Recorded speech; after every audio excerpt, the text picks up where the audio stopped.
Good morning. आज मटर आलू तरकारी करने प्लान है। सब पियाज टमाटर काटिक रखीचु। जीरा टिके पकई देचु। टिके रेडी गला परे पियाज लंका पड़गला पड़ी टिके भल भाव मैरिनेट करदेला टिके पियाज आउ थे अल्प टिके देलु दे सारिक टिके मैरिनेट करूँ टिके कलर चेंज हो आसो जमती कलर चेंज टिके हो आसो ना टमाटर टिके ऐड कर देखुं भल भाव मैरिनेट हो जाइए। टमाटर पकई दिगला जोटा आम छोट छोट पीस करके काटी टमाटर टाक पुणी से मैरिनेट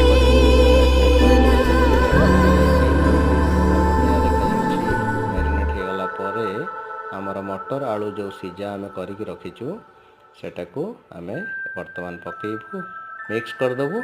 मिक्स कर किस समय छाड़देबू तरकारी आमर रेडी। टिके धनिया पत्र पकईकि सर्व करूँ। धन्यवाद।